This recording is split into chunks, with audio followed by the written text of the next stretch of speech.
there. Haven't you seen these new buildings where someone comes and sets up a very beautiful shop and within 6 months?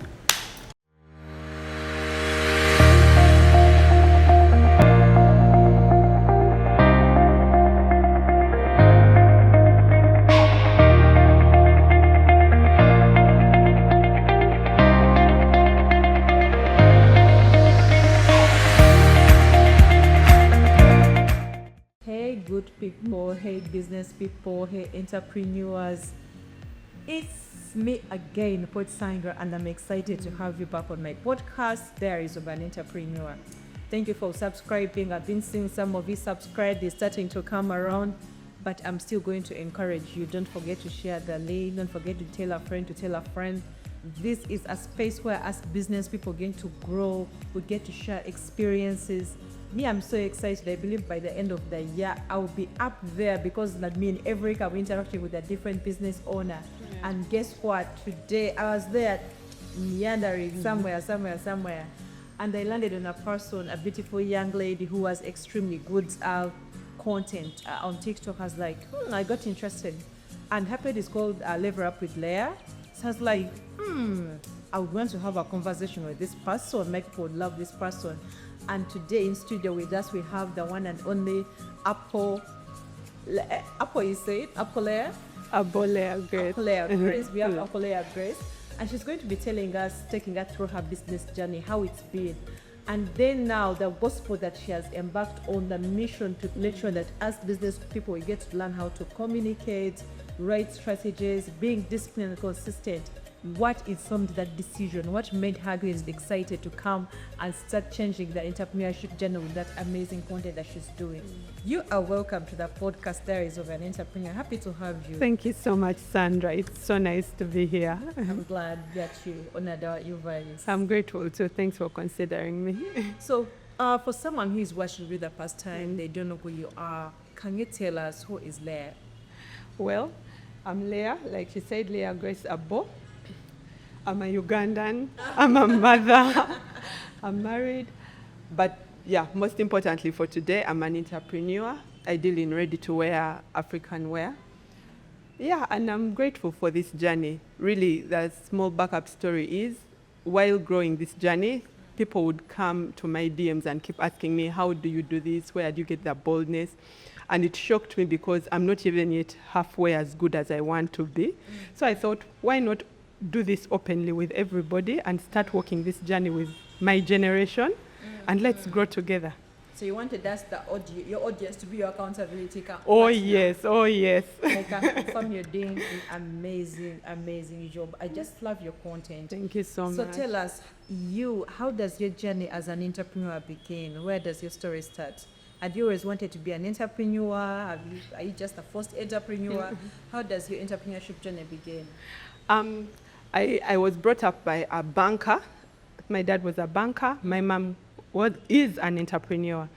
So initially the plan was to be a banker because daddy's life looked, more structured, more organized and better. But when I got to working in the bank, 3 months down the road, I was like, I can't do this. I think it didn't make sense to me. It didn't make sense for someone to be in charge of my time, in charge of my resources. And I think that's when it clicked for me that, no, this is not made for me. On the other hand, as well, I was a very small girl, so it was hard to find what fits me. I had already known my way around the machine. So just like that, I was like, you know what, why don't I put 2 and 2 together and start doing clothes? Because in the background, I would have 1 or 2 people call me up and go like, make me something. I know you would do. So I had built a small clientele on the side, and that's when I decided to turn it into a business. But little did I know that it was going to blow up. Oh my goodness. It's been a challenging but a very interesting journey. And I really am grateful to God for how far we've come. How far you've come. Yeah. So do you basically tell us about your business? You said you had a little bit of clientele, then they later tapped into like the main hustle. Do you ever, number one, do you ever regret leaving the bank? Never. Never. I never regret leaving the bank. I think What I appreciate though about being there is I got to interact with business people, because working in the bank, some of the clientele are business people, so you get to talk to them and they tell you about they open my eyes to the possibility of what my life could be outside just counting their money. Now, don't get me wrong, working in the bank is not bad. I think it's just important for us as people to know, who am I as a person? Do I prefer a structured life, or am I the kind of person who can handle chaos? Then you choose. Where do I fall? You want to make that us, the entrepreneurs, Oh my God. we live in chaos? Oh yes, it's a very chaotic journey. I mean, think about it, Sandra. You don't know how tomorrow is going to go. I open my doors every morning not knowing who will come to buy. Will people come to support me? Will they like my work today like they liked it yesterday? Actually, it's a journey of faith. You We wake up every day, we show up. Exactly. But just showing up, you do not know what is You going to have happen. no idea.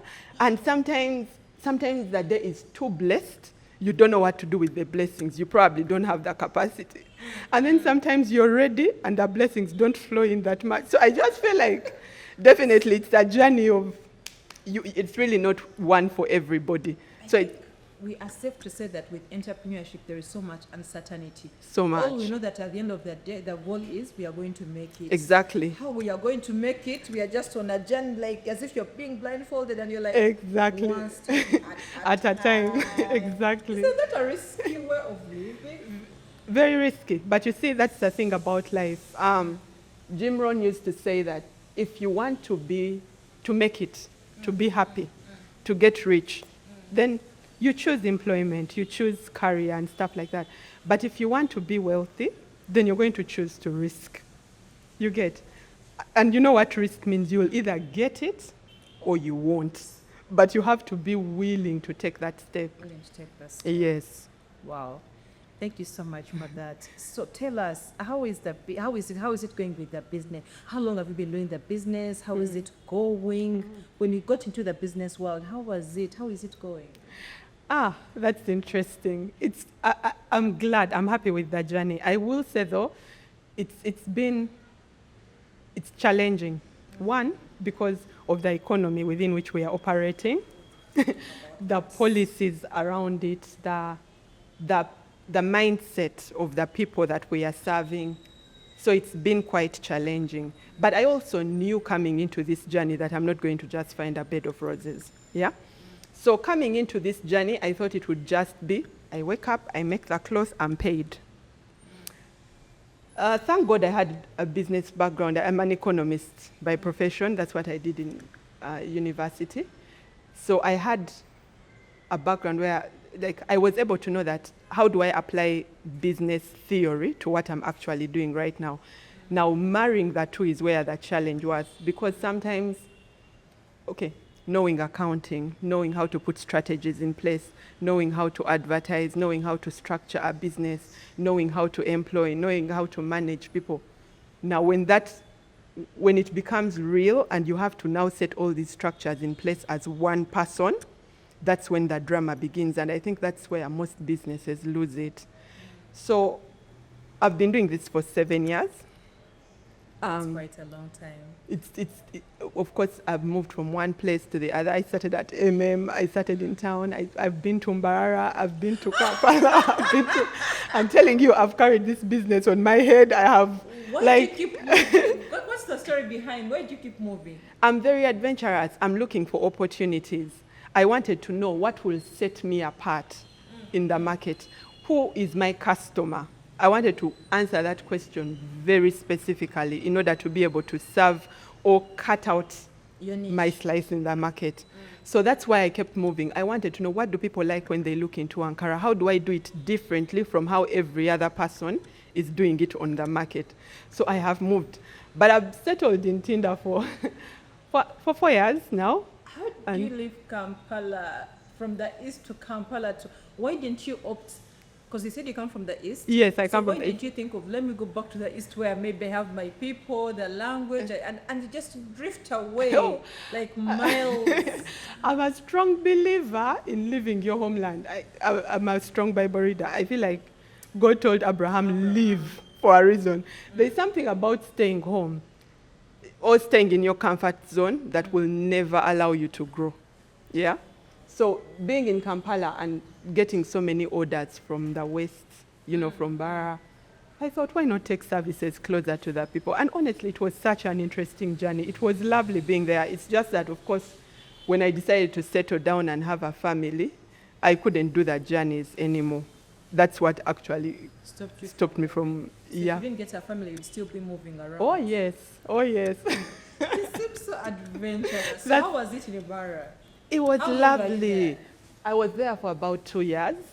That's a long time. Yeah, I was there for about 2 years. I was in between Bara and Kampala because I had a branch there and a branch here. And that's when I learned that I need to learn to get the business off me as a person. Systems and structures. Exactly. That's now when that comes in and I begin to understand, because at that time the business was around me. The client wanted to see me. I had to be the one who measures the client. I had to be the one who delivers to the client. And then it became tiring. It was impossible, yeah? So that's when I knew that's the time when I learned that structures are very important, systems are very important, delegation is very important, communication, how do I talk to clients in order to find a way that they will feel safe knowing that, okay, there's someone else handling this, but Leah is still in charge of the whole process. So that's how I've grown, really.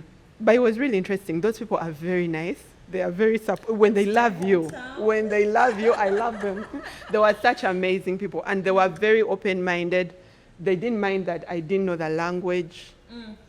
They're amazing people. That can be a bonus when you don't know the language. Place people are like, they feel like you know something that is different. Yeah. Yeah, I don't know the mindset, but we are just Ugandans. We love people that are from different environments. And they give you a name, they label you. And they support you. True. So how has it been now setting up the systems? How did you now, after the realization of I need to set up systems, how has your business evolved from having the business under Leah as a person, I'm the accountant, I'm the HR, to now setting up systems? How has it been? Honestly, it's not easy, because when you start a business from ground zero, it's like your baby. You feel like you want to be involved in everything. You don't want to give anyone the authority to make decisions on anything. Now, the process of setting up systems is very painful, because sometimes you'll also lose clients along the way, because there are some people who are stubborn who will just say, I want you or nothing. And that is something you're going to have to accept when you step back. You have to accept that this is going to happen. You're going to accept that loss and see how to move forward past it.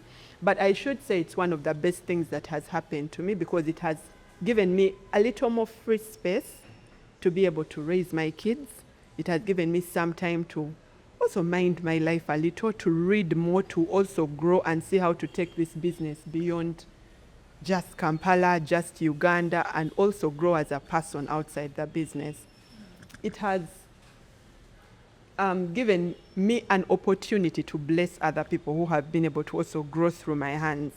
Some have come through and left and started their own businesses. I wouldn't say I didn't bring them in as trainees. They came in as employees, but obviously I open everything to them. This is how they saw, this is how they run a business. Like I've told you, I'm very passionate about, I hope that everybody who walks into my space lives a better person. I hope they live at a higher level, and they're also able to, become something in their community and build it in their own way.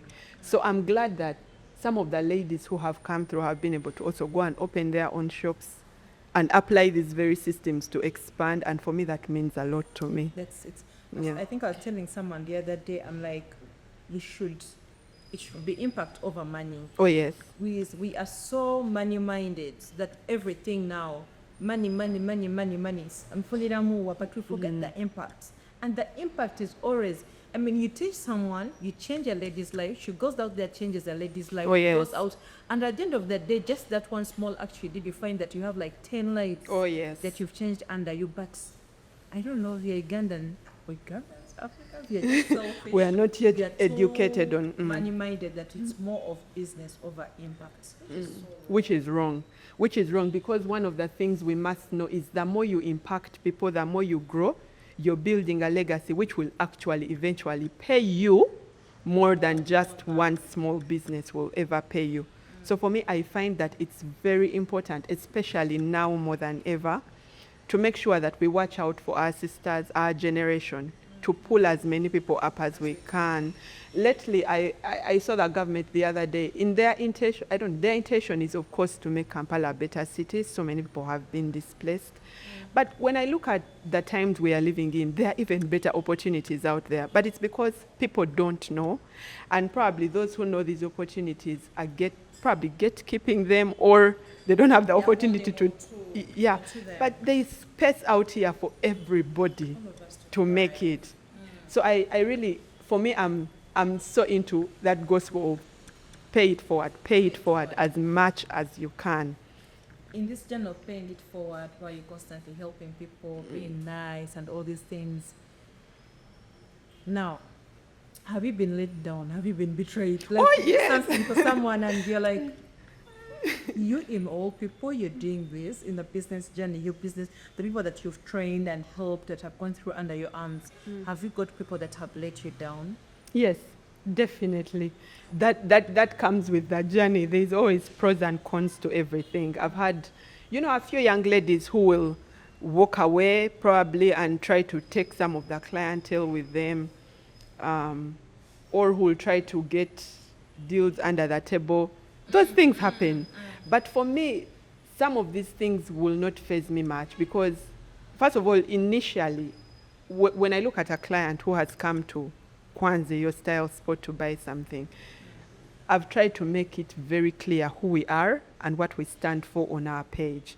So for me, if you don't understand that and you don't mind being taken in that angle, you were never my client in the first place. So for me, that is so easy for me to let go. And then another form of disappointment is when you're trying to show someone things like humility, discipline, consistency, how much these habits that we ignore pay, and they keep ignoring them, and they just choose to remain bound, let's say. It's really disappointing. Disappointing and heartbreaking. Yeah, you've spent your time a year or two training someone, and then before you know it, they were lied to by some small gentleman somewhere. And you're like, dear, didn't you pick anything in this whole time? It's disappointing. Sometimes you feel like maybe I should just stop. But when God has called you to something, I keep shouting. I think even the people around me are tired because every time they see me, I'm always telling them, how far? Are you consistent? Are you trying? How far with the other goal you told me you're going to do? And I'll keep doing that till God calls me home. Because it's more about accountability. Yeah. We are a generation of people, or as business people and entrepreneurs, we do not want accountability. When someone talks about accountability, we look at it as in someone is in my space. So we always run away from accountability. Why would an entrepreneur need to have maybe an accountability partner, like a mentor, like a coach? And also, what does running away from accountability do to an entrepreneur, do to the business? One of the things that I need entrepreneurs in our generation to know is every time you run away from accountability, you're actually running away from something deeper that you don't want to look into yourself. You don't want to deal with some deep-seated issue. You have a problem, you have something in your chest, and you don't want to face it. And that is the thing that is blocking you from who you want to be. There is a better version of you outside there. But until you learn to deal with whatever this is that you don't want to talk about or you don't want people to call you out on, you're never going to be great. It is one of the things I have learned from the people who have gone ahead of us. One of the things I keep hearing them say is mentor. They keep talking about the environment they are in. Who are the people who speak into their lives? Who are the people who... Every one of us has to have that person we tell that, look, this is how much I'm making. This is where I want to go. What do I do? Do A, B, C, D, and E. Okay, these are the steps I'm going to put in place. Check to help me to be accountable, to make sure that I'm doing this every single day to get to where I want to go. Now, some of us are lucky. We have those people. We access them easily. And I think that's why we take it for granted. Some people are not. You're going to have to put yourself out there, go to events, expose yourself to better circles, to better people, in order to put yourself in a position where you must be accountable to someone. Otherwise, you can't grow. Because you see, we all have days we wake up when we don't feel like it. For the ladies, it is worse because as a lady, I feel like I go through 7 emotions in a month. Every week, it's a different kind of emotions. Exactly. The emotions you want, the times you want to be real in your space. Like, Exactly. It's me. There are other days you want to be out there. So, like, the emotions we go through. So, if you don't have a mentor, I feel like, not even a mentor, but an accountability partner. Yes. Even if you don't have your goals written down, it's easy. Because if you have your goals written down, you're like, because this week I'm supposed to achieve what? Exactly. So it kind of takes you back with your emotions. Yes. You're able to. It's very important, especially for women. You know, women, our lives are very interesting. You move from being a girl to being a woman. To being a wife. To being a wife.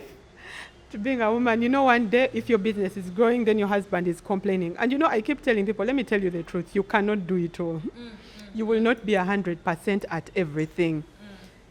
These stages are going to happen. If you don't have someone to encourage you, to tell you that, from my experience, this is how to walk this journey, you're going to give up at some point. Because sometimes, the marriage or the business. Sometimes the husbands are never going to understand this. Sometimes the children will never. Sometimes your body won't. Children cannot understand. You get it? Husbands mate, but the children. Never. Like, I'm in a season where I have a 1-year-old right now. And I don't know if I sleep anymore. And yet when I wake up, because in the night he's always feeding. Yet when I wake up in the morning, I have to face my business. I have to work on it because bills have to be paid. After I have faced that, I started an account, that page of Level Up with Leah. I must show up every single day, whether I feel like it or I don't. And different responsibilities, really, that life has given us. So if you don't have an accountability partner or a mentor, someone who will tell you that, no, I know you don't feel like it, but you have to do this. You have to show up. Or you can do this slowly. Like they can guide you in what to do in that particular season. Yes. So it's very important. If there's anything anyone needs to take away from us today, is they need to get themselves in those rooms of these ladies who have made it, or who are making it, or who are in the process. Let's hold each other's hands. There is space up there for all of us. We shall all thrive. If only you are intentional about thriving. Yeah. Intentional about thriving. But like Leah has said, get yourself into those spaces. There are very many spaces that have been created, lots and lots of spaces, but you being able to recognize them and step into, get out of your comfort zone and step into those spaces is what is really most very important. Very important. Business, motherhood, someone's daughter, you're a boss. If you said you have to do that content, how do you balance all this? There's no balancing. Some days are good, some days are... I mean, really, you're always usually falling short on one side. If you're doing well at the business, then your parents haven't seen you probably in a week or two, or heard from you. Or your husband... months without, or your husband is complaining there is not, like, it's hard. I won't even lie to anybody, but that's the price we must pay to make it. So I think the important thing is to sit down and try to, I've been learning lately to have time blocks, to schedule my time and try to structure it in a way that I see how to meet everyone at their point. And I give the best I can. Honestly, if by the time I go to bed, I ask myself, have you done your very best today? For me, that should be enough. It's probably not going to be enough for everyone. There are levels in life. At that stage I'm in, it's a bit complicated. As we grow, it probably will get easier at some point, on maybe when kids have gone to secondary school or boarding school. Then, we just have to accept that. It has grown. Oh yeah. Sometimes it can grow so much, and it's also still demanding. So we just have to accept this. I keep encouraging people, be positive and thankful. It's one of the things that helps me to carry through different seasons in my life. Instead of looking at the things I have failed at or how things are going in a bad way, what are my blessings? how can I count them? And when you learn to be positive, your brain begins to work around how to amplify this positivity and how to also do well in areas which are lacking. So for me, that's my mantra. I must be grateful, because I couldn't even have come this far. Do you know that there are some problems that are good problems? Yeah. Because imagine you wake up in the morning and you're like, the business is demanding and the kids are crying. There are people who don't have these opportunities or these kinds of problems, and they are hoping to have problems like yours. So we just need to be grateful and then sit down and structure our days. They say that if you plan your day before the day, you're in charge of it. But if you just wake up in the morning and start complaining, now the day is in charge of you. So it's going to do with you what it wants. So just wake up, structure your day, and Actually, the people under me or people around me know that I'm a strong believer in, I don't plan my day before. I plan the entire month. wow, that's Get it? amazing. So it's basically for me, like every end of month, let me say like it's end of March. I have to sit down between 31st and 2nd. How did I perform in March? After saying I performed yeah. in March, did I put it off? Then the question is, how am I performing in April? How do I want my April to go? I set down the goal. Oh, yes. I set down everything I'm supposed to be doing. Like keep going back to check. You're always grounded. You always Yes. something. It gives you like power and authority. You feel like I'm in charge. So at times I feel like my life is not so rushed because I kind of figure out like, okay, last month I got a 70 over 100. So this month I should be able to get an 80 or a 90. But Wow. there are some months you even get like a 40 and you're like, how did you It get happens. this? But the ability for you to keep in Yes. charge of your life, like it has so much authority and power. If I was to planning a day prayer the next is a good thing. But if I feel like it's in my own life, Yes. I find it a bit tiring. Like I have to, I'll go home tired and then I have to think what is for tomorrow. But if on Sunday evening I plan for my entire week, Week. then I'll be able to know that this week looks like this. I'm supposed to be doing ABCD. So it kind of keeps me, It's much better. keeps me in check. It's much better. Planning. That's a product you could actually sell. A product You like know. this. I'm selling that. You are? Okay, maybe the people who benefit are under the theater, under my mentorship classes. Yeah, so it kind of, I don't know, for me it's been plus a game changer for me, It's very important. for entrepreneurs. It's very important. I've seen you almost every day giving us a good verse to feed on, to read on. As an entrepreneur, why is it important for us to have Christ within us, not be out there in the world and you're on our own? You're a strong believer that Christ is for us, is in us, and all the things that the verses that you'll be sharing. Why do you find it so important? Okay, first of all, as a person, I believe that life in itself is very spiritual. Yeah. You really have to, like, you can't just go. If you wake up and just go, something is going to claim you. So for me, I believe that you have to choose which side you're on. And now I chose Christ, and I'm very grateful. It is the best decision I have ever made, hands down. Christ has given me peace. He has transformed my life. He has protected me from so much. He has preserved me. He has preserved me and mine. So that is why I really would desire for everybody to know who Christ is. But also for us to know that I feel like he's the best business partner, mentor, spirit. When you read the Bible and you ask God to let his word open itself to you, I get that from my priest. He keeps saying that pray and ask God to let his word open itself to you, and you try to live in the word, that is meditating on his word. You will find that he will give you so much wisdom on how to deal with business and deal in business. That word of God shows us how to structure our lives, how to plan our days, how to structure our finances, how to live, how to get out of this life of greed, working for money, and instead we work for purpose. It helps us to work from a place of abundance.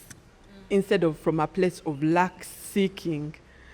So for me, Christ is the center of each and everything and I pray for every entrepreneur, because it's a place of peace. It's a place of calmness. He will teach you how to deal with different people. You know, in business, we see all kinds of people every day. We wake up in the morning and today you have a kind person. Right after that, call a rude person. Right? If you don't have the wisdom and the patience of God, then comes your money. What do I sow into my society and my community? So for me, I believe that Christ is the foundation of business, and for everyone to be good at business, they need to be anchored in him. Are you a believer of tithing? Oh, yes. What has it done for you and your business? Tithing. Tithing has multiplied my business. Tithing, I believe, has introduced me in rooms where I have no business being, considering the background I come from. Tithing has preserved my business. You see, the Bible says that you tithe and Try me. yeah, and you will see that you will have room for. It's absurd that my brain, and it, yeah. Like, if you try good with what you have, if you're faithful with what you have, Yes. try me and you'll see what I will do for you. God has really multiplied. For me, he has multiplied me. I wouldn't be who I am or where I am if it wasn't for him. So I am a firm believer in tithing. But I'm also one who believes that I tithe because God has already given me. The Bible talks about the finished work of Christ at the cross. He says that Christ was poor so that we could be rich. So I tithe from a place of wealth, abundance. Like, I am past that level of, I've seen what God did for my father Abraham, Isaac, Jacob, and all these other patriarchs and matriarchs who came before us. So I know that I am already blessed. I know that the earth has yielded its fruit and substance to me. So I tithe from that place. And honestly, it is something that I would advise everyone to do. I hope you get away some talk to. Bex, I also love type. I'm a unbeliever type. I've seen it really work in my life so deeply, so deeply. It's one thing I cannot really do without, like. And I feel like it's also a test of faithfulness.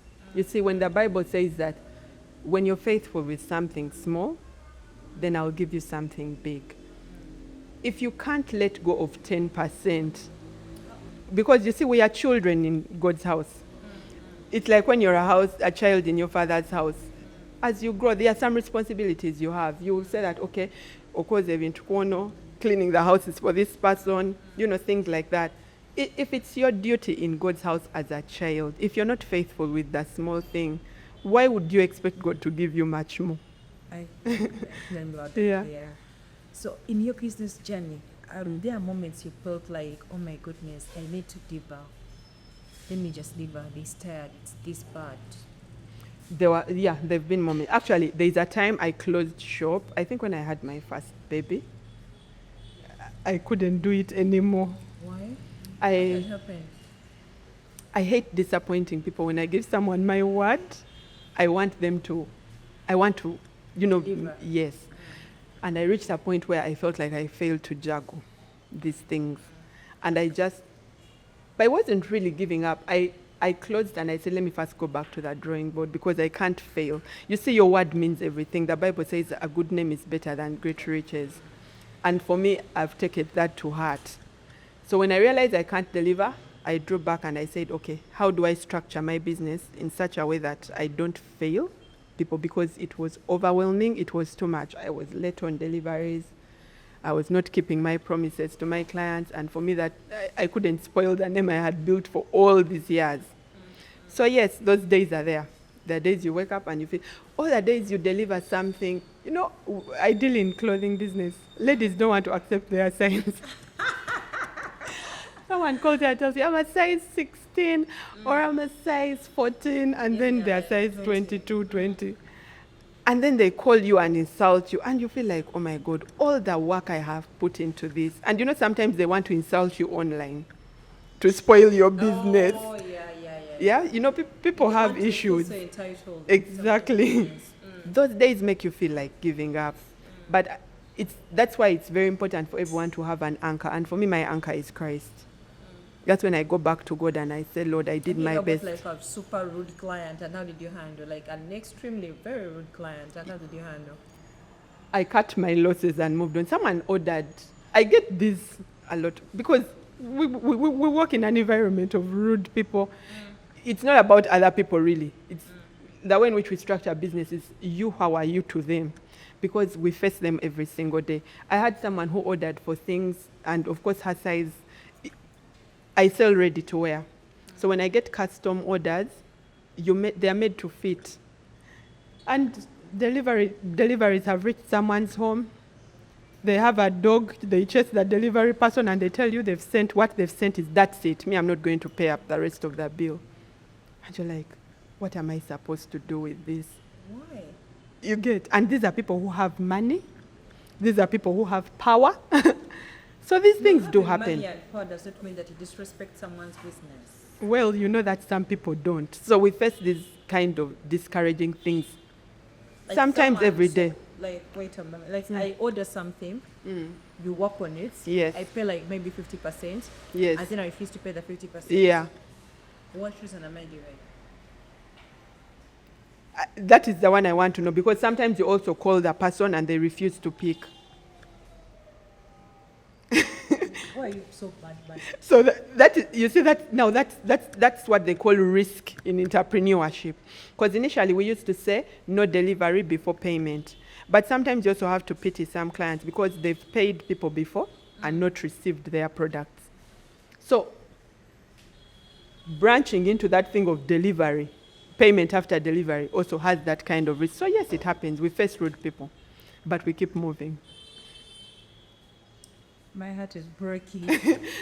Like, what would you order stuff? Okay, guys, come a little bit in. Why would you order from someone's business, and after ordering from someone's business, you actually do not want to pay for the product because you have power? It's just bad money. It's like, very why bad. are you doing that? How do you expect someone's business to? So if they ever failed in life, would you feel so good about what you did? Like, I'm so confused about this. I thought you guys were in the custom-made business. I thought it was like safer for you people. No, it depends. Trust me, everybody has a story like this. These things happen. I won't say that they happen so many times, but they are there. These incidences are there. Sometimes someone will come and buy, let me say, a bulk order, and then they'll start telling you because of a bulk order, reducing the price, because to them it's a bulk order, not considering the fact that... No, a bulk order, everything had a price. I can give a discount, but I'm not exactly going to tear down everything just because you want. So people, first of all, the mindset, the general mindset of the economy in which we operate is different. People don't know what is a business. What does it mean for a business to survive? Then sometimes also competitors don't make it easy. There are some people who are just in business, I feel like, to ruin it, because sometimes you ask yourself, if you're selling that thing at that price. But I think, some people, I don't know if it's because they have abundant resources around them, they just open business to be busy. To be busy. Plan life, plan so they don't usually plan and ask themselves, what was the cost of the product? Then in the other thing I need to factor in, rent, the time it had spent at the shop, that stuff that has to be paid, like the advertisement, all those things. I don't know if people know how to calculate some of these things. Actually, a lot of people don't. They just come for a show. I'm running a business. Yes. I have a business here and there. Haven't you seen these new buildings where someone comes and sets up a very beautiful shop, and within 6 months, they are closing because, but guys, talk about those beautiful shops. People set interior these days. You look at someone's interior like, and then when you find out the price of the interior before they even bootstrap, you're like, that is an entire stock. Exactly. How I don't know. Did you first try the business? Did you know if it worked? Did you check if people want it? Because business is really solving a problem. Is this a problem people want solved? Like I said, I think people just, Leah is doing clothes, I can also do it. Exactly. They just step in and start doing it for just, and then when things fail, they're like, exactly. You just didn't calculate your operating costs before you actually got it. Yes. For you, you thought it was put lights, as if you say camera action roll. Roll. Yeah, there is no camera action roll. Yeah, you have to get into that depth of it. You have to, yes. Yes, so you've preached so much about consistency, and what does that look like? What does that do to a business for an entrepreneur there? Why do we need to be consistent? Why do we need to be disciplined? First of all, what does it look like? It looks very boring. To wake up every morning and make sure that you do the same thing at the same time, the right way, these are the things that are not beautiful to look at. Growth is not beautiful. But these are the things that are going to change your business and make it worth something talking about, worth something sacrificing for. Consistency is very, very important. We all need to wake up in the morning and ask ourselves, what are the things I must do every single day to make sure that this business works? Things like accounting, balancing your books, people management, stock inventory, different things like that. These are things that are very boring, very tiring to do, but these are the things that are going to set your business apart from a normal Ugandan business. Yeah. So one of the things that I encourage people the most to do lately is you can't just rely on what you read at school or what you see on social media or what people tell you business is. Let's take time to read. Read and research. We must take time to read. Read 10 pages a day. In a month, those will be 300 pages. In a year, you will have read something. That's why consistency builds up something. Yes. It compounds. First of all, get good habits, then be consistent at them. When you're consistent, like you've said, they compound, and before you know it, you blow up without even knowing. You're teaching us how to communicate. Me as a business lead, as an entrepreneur, why is communicating important? I mean, I could have a sales marketing team, I could have blah, blah, blah. Why is it important for me to learn communication and how to communicate? Communication is very important for everybody. Like I keep saying on Level Up with Leah, we are all selling ourselves every single day. We just don't know it. I sell myself to you, Sandra. I want you to like me. I want you to accept me. So there is a way in which I bring up myself when I'm addressing you. How do we do that? We sell ourselves by communicating. Communicating is the only way you're going to send your message across. It's the only way you're going to portray yourself. It's very, very important that we all learn how to communicate. Which words are used where I'm going, what kind of communication will work for the kind of people I'm going to address. Today I'm talking like this because I'm talking to you, Sandra.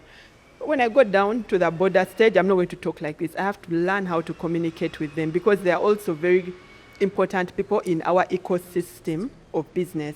When I'm talking to investors, how do I bring across my... So, yes, you have a sales team probably. Yes, you may have a marketing, but a time reaches when you need to check what yes, because you are the vision bearer. If you don't know how to communicate this vision, one, to your staff, to your clients, to the people who serve your business, to your community, it will never become a business, it will never grow. So communication is extremely important when it comes to entrepreneurship. I hear you loud and clear. Do you have a business altar? Yes. Why I do. is it important for me as an once again, why is it important for me to have a business altar? Like I said, business, life in general is spiritual.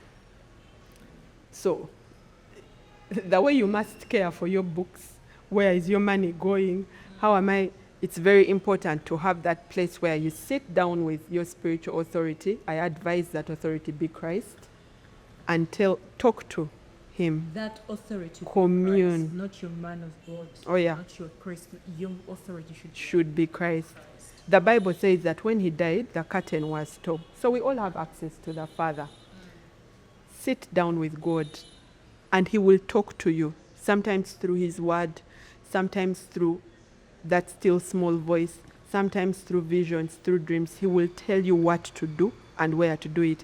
Sometimes the solution is not as obvious as it is for other people, or it's not in plain sight. For example, who told Mark Zuckerberg that the world needs Facebook? Who knew what Facebook could do until Facebook did what it does? Who knew what WhatsApp could do until WhatsApp WhatsApped? So there's an idea out there that your God can translate to your spirit. He will be the one to bring you the destiny helpers to put this into life. You know how the Bible tells Moses, I want you to construct the what? The tent and the altar for me, but then go and call this other guy. He's the one who knows how to do the carpentry like this and all that stuff. There's going to be other people who need to fit into this vision for it to actualize. Because visions are not one-man armies. But if you don't have an altar, you will not be able to be led to these people. You will not have direction. So it's very important to have an altar, because that's where you communicate with Jesus for him to give you instruction. Oh, yeah. It's found. Is business money your money? Is No. Business money your money? Is your money business money? I used to operate like that for a long time, and I will tell you for free, you will kill yourself. You will fail. You have to separate your finances from business finances. And so many people make this mistake. Your car has an issue, you're in the safe. Land. You're in the safe. kids are Your kid's sure. birthday, you're in the safe. But when Sen and I say, oh, you're in the safe, you must separate these things. Because when you separate them, it's how you'll be able to even follow the money.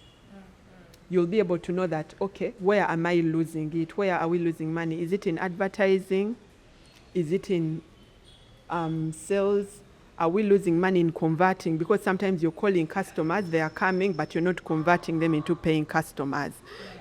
If you don't learn to separate your money, you won't be able to follow the money in your business. So please, business money is not your money. What's the random advice you would give to random business advice that you give to an entrepreneur or business person that is watching today?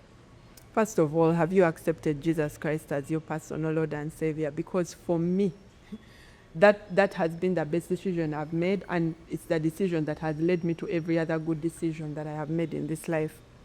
Number 2, another advice, read. Be informed.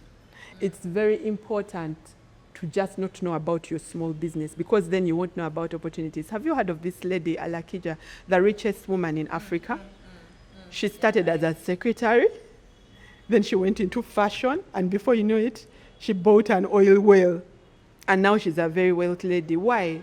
She exposed herself to information. So, first of all, be kind. Interact. Go out. When Madame Sandra calls an event, be there. Meet like-minded people. Yeah? Read.